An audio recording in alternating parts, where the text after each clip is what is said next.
fez-me pensar que há algo aqui de sobrenatural, quase que nos transcende e que nos espera esta nossa realidade humana que é tão minúscula. Sejam bem-vindos a este que vai ser o último grande episódio da primeira temporada de Melar Adventure. Como vocês podem ver, estou numa das cascatas, das muitas cascatas do Parque Natural de Serra de São Mamede. E para quê? Para vos falar de vida. Neste episódio vou-vos falar de toda a ocupação humana deste território, desde o tempo do Neolítico, passando pelo período romano e acabando no medieval. Tendencialmente podia ser um episódio chato, mas já sabem que connosco nada é chato, portanto, água é sinónimo de vida e está-me a apetecer dar um mergulhinho. O que é que acham? Bora lá! Bora lá!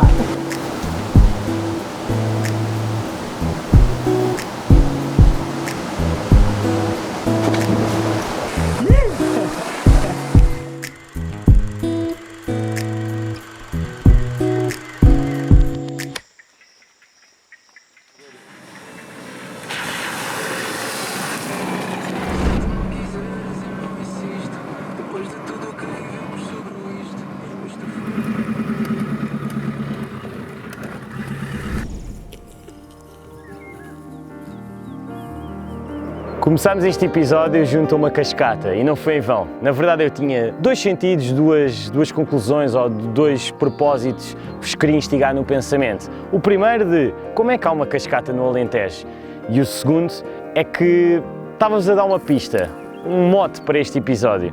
Água é sinónimo de vida e é disso que hoje vos venho aqui falar. Para vocês terem noção, a bacia hidrográfica do Severo compreendeu e viu crescer as primeiras comunidades paleolíticas da Península Ibérica. O homem paleolítico era um nómada e, como a própria palavra indica e hoje associado muito ao nomadismo digital, mas no seu tempo era caçar, coletar e viajar, mover-se de acordo com as estações do ano que assim o obrigavam a rodar de sítio para sítio. O que é facto é que essas povoações, milénios mais tarde, começaram-se a fixar. Começaram a querer fazer do seu território, ou aliás do território, um pouco também seu, e criar estruturas que o marcavam, delimitavam e ajudavam a orientar a sua vida. É o exemplo deste menir que eu aqui tenho ao meu lado, que é o Menir da Meada. Para vocês perceberem, o Menir da Meada foi descoberto, e já vos explico o descoberto, não é? Mas foi então datado nos anos 60 pelo professor doutor Jorge de Oliveira, ao qual deixo aqui o meu agradecimento por todas as explicações e paciência que tem também para me lecionar. E deixo já aqui um pequeno parênteses, se quiserem seguir o trabalho, no arquivo da Universidade de Évora tem bastante conteúdo acerca do seu trabalho. Mas para vocês terem uma noção, este menir estava fragmentado em duas partes. É certo que desde sempre habitaram aqui pessoas e que a vida do campo e os ranchos certamente utilizavam estas pedras que outrora estavam deitadas para bancos, se calhar para a merenda do almoço, não se sabe. É um facto que estas pessoas não tinham a noção da magnitude e do peso histórico desta pedra. E agora acho que podem vir aqui mais perto e conseguir perceber, este mesmo monumento estava fragmentado em duas partes. É visível na sua reconstrução o cimento que foi colocado para unir as duas partes do menir. Mais vos digo que no seu comprimento total o menir tem 7 metros e 15 de comprimento, estando parcialmente enterrado e estando só 4 metros erguidos sobre a terra. E agora vocês perguntam-me, mas porquê que o homem da pré-história do neolitismo fazia questão de erguer esta pedra? Qual o significado? Existem vários. Um deles, e o mais conhecido pelo seu aspecto fálico, era a questão do culto da fecundidade. Também poderia servir de forma para marcar territórios ou orientar caminhos. Não se sabe ao certo e não se pode definir ao certo o seu sentido, mas uma coisa vos digo, estamos presentes e agora eu estou presente e vocês estão presentes comigo. Eu estou a tocar no menir mais antigo do mundo e o maior da Península Ibérica, com 6, portanto, do 6º milénio antes de Cristo. Algo realmente megalómano, não só pela sua altura, como agora o veem, mas pela magia que assim o transparece.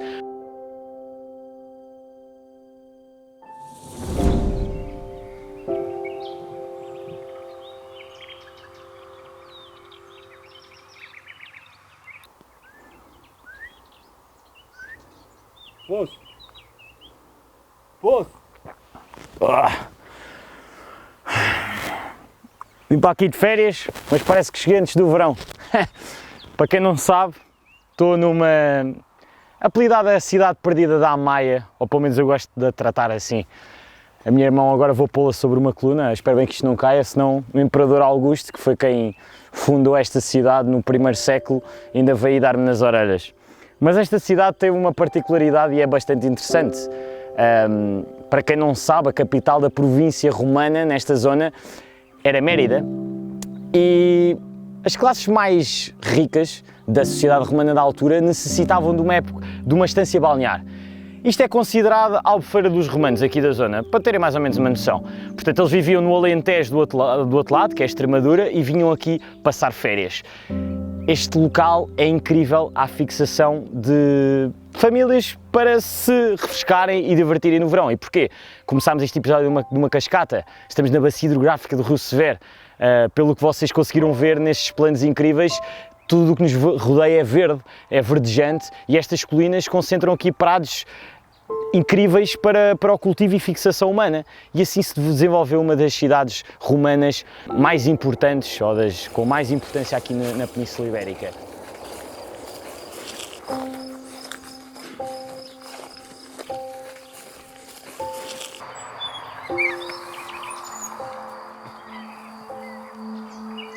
No século IV foi quando esta cidade efetivamente se reconstruiu e ergueu de uma forma estonteante. Foram feitas as primeiras grandes avenidas, houve uma grande reestruturação. Para quem não sabe, os romanos foram os primeiros a adotar plantas ortogonais, edifícios bastante funcionais, e quando eu digo funcionais é um edifício que dava para múltiplas tarefas. Eu gosto de apelidar esta idade, esta sociedade clássica e estas sociedades antigas como uma das mais brilhantes passagens da humanidade e da sua história e do seu auge, do que o homem foi capaz de fazer. Mas infelizmente o declínio do Império Romano deu-se por volta do século V, e no século IX Iber Maruan, que é uma personagem que já vão conhecer, já vamos apresentar, chegou a este território já despejado e desolado e decidiu abandoná-lo. Não, vamos para o topo da Serra do Sapoio, vamos construir uma fortificação e vamos abandonar o Val da Aramanha. Estratégico ou não, os tempos eram outros e a insegurança pairava neste lugar. Os romanos outrora dominavam tudo e a paz reinava na Península Ibérica e em todo o Mediterrâneo, coisa que na altura das tomadas dos mouros, né, como se costuma dizer, não era assim tão evidente. E então lá foram para a Alta Serra do Sapoio. E esta cidade permaneceu assim, perdida. Hoje em dia vemos as pedras à vista, mas posso-vos dizer que em 94, quando a Universidade de Évora aqui chegou e iniciou as escavações e todo este trabalho arqueológico, tudo isto estava debaixo de terra e não era fácil, sabia-se que existiria algo, mas não era, estavam longe de saber o que viria aí. Mas muito resumidamente, só para ter uma noção, houve pedras desta cidade que foram usadas para erguer igrejas em Porto Alegre. Houve um portão inclusive que foi para Castelo de Vide, e há relatos inclusive de outras peças que foram vendidas para a Inglaterra. Imaginem só os romanos terem todo este trabalho a construir todo um espaço cosmopolita, central, primeira manifestação urbana da civilização que ainda hoje temos e da estrutura quase social que ainda hoje temos, vendida e apagada por um clero e por uma Idade Média que se apelida de Idade das Trevas. E deste Val da Aramanha e destes verdes prados que nos rodeiam e deste vale incrível, com uma história brilhante, fomos para a Alta Serra do Sapoio construir uma fortificação, mais tarde tomada pelos portugueses, e que agora de seguida vos vou apresentar e que vão ficar a conhecer.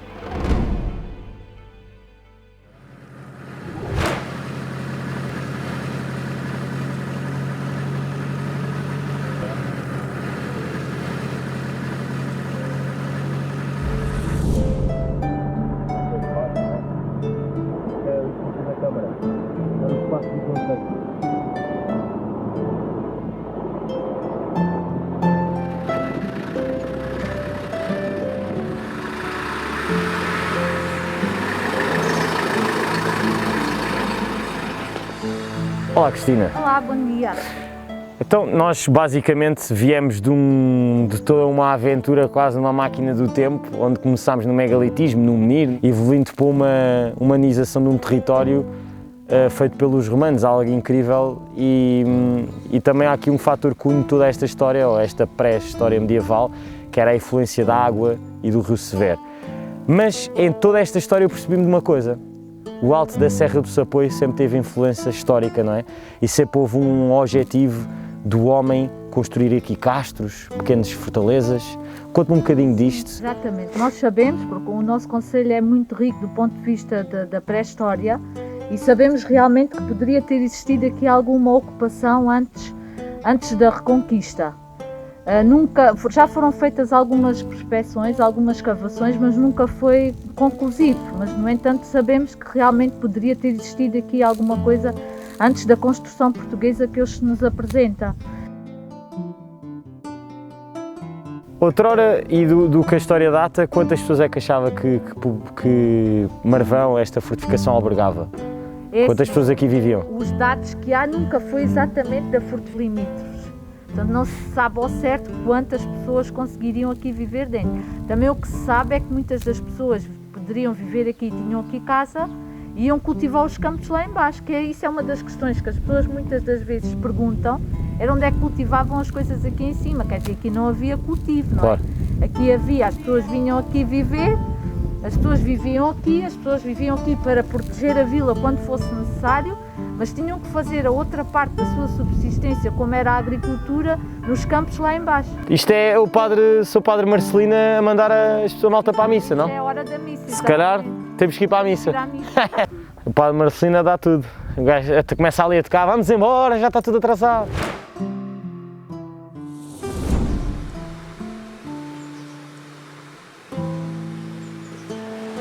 Cheiro.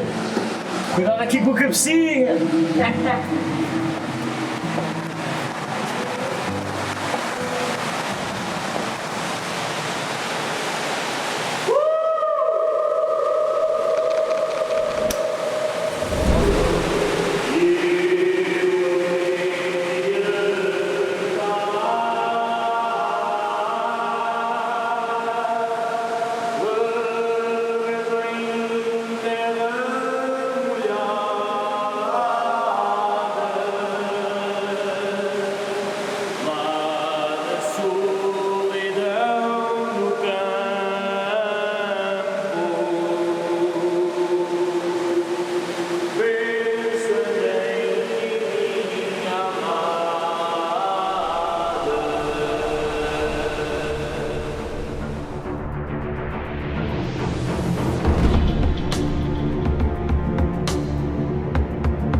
Com o sol já a pôr-se e com este sabor amargo, como esta cerveja IPA da Barona, que é terminar uma temporada, uma jornada que foi esta primeira season, sem grande planeamento, confesso-vos. Éramos duas pessoas, uma deste lado, outra desse lado, que está agora a segurar na câmara. Eu lancei um convite num skatepark, para que saibam. No dia a seguir estávamos no Carvalhal. O dia de surf não foi perfeito, não havia plano, foi meter a máquina a rolar e de repente, não sabíamos, mas começámos a subir este Portugal para norte e viemos ao limite norte do Alentejo. Estávamos no limite oeste, chegámos ao limite norte e acabámos a falar em história. E esta história pôs-me a pensar hoje que se começámos em Alcácer, que foi precisamente até onde Dom Afonso Henriques foi na sua reconquista cristã, e se hoje estamos aqui, Castelo, de Marvão a terminar a primeira temporada, Castelo que também por ele foi conquistado, como aprendemos neste episódio, fez-me pensar que há algo aqui de sobrenatural, quase que nos transcende e que nos espera a esta nossa realidade humana que é tão minúscula como nós hoje podemos observar. E fez-me pensar que pela história ser cíclica, não foi em vão que nós também fizemos uma reconquista cristã, mas ao contrário, e do litoral e do sul para o norte. E é com esta cerveja que me despeço, desta vez não fazendo um momento jola muito intenso, mas sentido. Agradecer a todos os que tiveram neste episódio, a todas as pessoas que fizeram parte deste projeto, figurantes, pessoas que falaram, pais, família, amigos que nos apoiaram, e dizer que continuem a apoiar. O link continuará sempre na descrição dos nossos vídeos. A primeira temporada termina, mas é o fechado de um capítulo para abrirmos um próximo que vai surgir muito em breve. Portanto, é isso. Continuem-nos a apoiar e nós havemos de voltar com mais novidades. Continuem desse lado, nós vamos continuar deste. Obrigado.